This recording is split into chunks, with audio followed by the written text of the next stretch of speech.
यहाँ पे अंडर 20 के हमें दो लेटेस्ट लॉन्च स्मार्टफोन देखने को मिल जाते हैं, जिनमें एक तो iQOO की तरफ से iQOO G10 स्मार्टफोन, जिसका बेस वेरिएंट 8GB 128GB 19,999 का अमेजोन पे लिस्ट है। वहीं दूसरी तरफ Oppo के 13 5G जो कि लेटेस्ट लॉन्च स्मार्टफोन है, इसका base variant 8GB 128GB under 20,000 Flipkart पे लिस्ट है। दोनों स्मार्टफोन हमें 20,000 के अंदर देखने को मिलते हैं। तो इनमें से कौन सा स्मार्टफोन बाय करें, इसके लिए दोनों स्मार्टफोन को कंपेयर करके देख लेते हैं।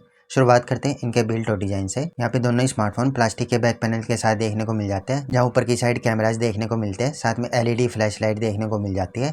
iQOO G10 जिसमें हमें सर्कल शेप कैमराज का मॉड्यूल देखने को मिल जाता है, जबकि Oppo के 13 5G यहाँ पे हमें स्क्वायर शेप में कैमराज का मॉड्यूल देखने को मिलता है। लुक और डिजाइन में दोनों स्मार्टफोन अपनी जगह अच्छे देखने को मिलते हैं। आप बताइए आपको इनमें से कौन से स्मार्टफोन का डिजाइन अच्छा लग रहा है। बात करते हैं फ्रंट साइड से इनके डिस्प्ले के बारे में। iQOO G10 जहाँ पे 6.77 इंच की फुल HD रेजोल्यूशन वाली 120 हर्ट्ज की क्वाड कर्व एमोलेड डिस्प्ले देखने को मिलती है। Oppo के 13 जहाँ पे हमें 6.67 इंच की फुल HD रेजोल्यूशन वाली 120 हर्ट्ज की फ्लैट एमोलेड डिस्प्ले देखने को मिल जाती है। दोनों ही डिस्प्ले पंच होल के साथ देखने को मिलती है। अंडर डिस्प्ले फिंगरप्रिंट सेंसर है। डिस्प्ले में इनकी पीक ब्राइटनेस को लेकर बात करें तो iQOO G10 जहाँ पे 5000 नीट्स की पीक ब्राइटनेस देखने को मिल जाती है। Oppo के 13 जहाँ पे हमें 1200 नीट्स की पीक ब्राइटनेस देखने को मिलती है। तो हमें डिस्प्ले के मामले में iQOO का स्मार्टफोन ज़्यादा प्रीमियम देखने को मिलता है, क्योंकि यहाँ क्वाड कर्व एमोलेड डिस्प्ले है और दूसरा पीक ब्राइटनेस भी ज़्यादा अच्छी देखने को मिल रही है। iQOO G10 जो कर्व एजिज होने की वजह से इन हैंड फील अच्छे एक्सपीरियंस के साथ देखने को मिल जाता है। Oppo के 13 5G जहाँ पे हमें फ्लैट बॉक्सी टाइप फ्रेम देखने को मिल जाता है। इन हैंड फील इसका भी अच्छा है। ओवरऑल दोनों स्मार्टफोन अपनी जगह अच्छे देखने को मिलते हैं। बात करते हैं कैमराज को लेके, तो दोनों स्मार्टफोन में बैक साइड में ड्यूल कैमराज देखने को मिल जाते हैं। इनका जो प्राइमरी कैमरा है iQOO G10 में Sony IMX 882 के सेंसर के साथ देखने को मिलता है, साथ में OIS का सपोर्ट है। जबकि Oppo के 13 में प्राइमरी कैमरा 50 मेगापिक्सल का AI कैमरा देखने को मिलता है। इनका सेकेंडरी कैमरा 2 मेगापिक्सल का डेप्थ सेंसर है। iQOO G10 जहाँ पे हमें 32 मेगापिक्सल की सेल्फी देखने को मिल जाती है। Oppo के 13 5G जहाँ पे हमें 16 मेगापिक्सल की सेल्फी देखने को मिलती है। तो यहाँ क्लियर विनर कैमराज के मामले में iQOO G10 देखने को मिल रहा है, क्योंकि इनके कैमराज में सोनी का सेंसर है, सेल्फी भी अच्छी देखने को मिल रही है। बात करते हैं परफॉर्मेंस को लेके, इन दोनों स्मार्टफोनों में स्नैपड्रैगन का चिपसेट देखने को मिल जाता है। iQOO G10 जहाँ पे स्नैपड्रैगन 7S Gen 3 का चिपसेट है। Oppo के 13 जहाँ पे हमें स्नैपड्रैगन 6 Gen 4 का लेटेस्ट लॉन्च चिपसेट देखने को मिल जाता है। ये दोनों ही 4nm पे बेस चिपसेट है।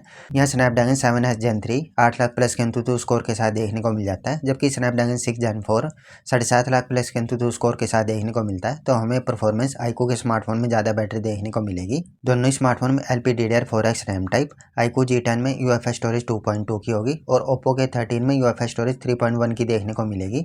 यहाँ पे हमें VC कूलिंग का भी सपोर्ट मिल जाएगा। बात करें इनकी बैटरी और चार्जर को लेके, तो iQOO G10 में इंडिया की सबसे बड़ी 7300 mAh की बैटरी मिलेगी, जिसको चार्ज करने के लिए 90 वोल्ट के सुपर चार्जर का सपोर्ट मिल जाएगा। जबकि Oppo के 13 में 7000 mAh की बड़ी बैटरी मिलेगी, जिसको चार्ज करने के लिए 80 वोल्ट के सुपर चार्जर का सपोर्ट मिलेगा। चार्जर दोनों ही स्मार्टफोन में बॉक्स में मिलेगा, चार्जिंग टाइप C देखने को मिल जाएगी। बात करें इनके OS अपडेट और एंड्रॉइड अपडेट को लेके, तो iQOO G10 जहाँ पे FunTouch OS 15 जबकि Oppo के 13 Color OS 15 देखने को मिलेगा। दोनों ही स्मार्टफोन एंड्रॉइड 15 के साथ देखने को मिल जाएंगे। 2 मेजर एंड्रॉइड अपडेट और 3 साल के सिक्योरिटी पैच मिलेंगे। इसके अलावा iQOO G10 जहाँ पे हमें 20,000 के अंदर सिंगल स्पीकर देखने को मिल रहा है। Oppo के 13 जहाँ पे हमें ड्यूल स्टीरियो स्पीकर का सपोर्ट देखने को मिल रहा है। दोनों ही smartphone multi grade certification MIL STD A10H के सर्टिफिकेशन के साथ देखने को मिलते हैं। इनके IP रेटिंग के बारे में बात करें तो दोनों ही स्मार्टफोन में IP64 65 की रेटिंग देखने को मिल जाती है। इसके अलावा दोनों ही स्मार्टफोन में IR ब्लास्ट देखने को मिल जाता है। ऑल ओवर दोनों स्मार्टफोन बिल्ड डिजाइन स्पेसिफिकेशन में अपनी जगह अच्छे देखने को मिल जाते हैं। अब बात करें सेम बजट के अंदर दोनों में से कौन सा स्मार्टफोन बाय करना चाहिए, तो आज की डेट में अगर इन दोनों में से कोई सा स्मार्टफोन बाय करना हो तो मेरे हिसाब से iQOO G10 एक बेटर डील निकल के आती है, क्योंकि यहाँ पे हमें इसका प्रीमियम लुक और डिजाइन देखने को मिल जाता है। यहाँ इसकी डिस्प्ले भी क्वाड कर्व देखने को मिलती है। डिस्प्ले में अच्छी पीक ब्राइटनेस देखने को मिल जाती है। कैमराज में सोनी का सेंसर देखने को मिल जाता है। फ्रंट सेल्फी भी बढ़िया देखने को मिलती है। अगर परफॉर्मेंस की बात करें तो वो भी हमें Oppo के 13 5G से ज़्यादा बेटर देखने को मिल जाती है। बड़ी बैटरी और फास्ट चार्जर देखने को मिल जाता है। तो मेरे हिसाब से दोनों स्मार्टफोन में से iQOO G10 एक बेटर डील निकल के आती है। आप बताइए आपको इन दोनों में से कौन सा स्मार्टफोन पसंद आया या वैल्यू फॉर मनी डील लगी, अपनी राय नीचे कमेंट में शेयर कर सकते हैं। और इन दोनों स्मार्टफोन के कंपैरिजन को लेकर ये वीडियो अच्छी लगी तो इसे लाइक कर सकते हैं।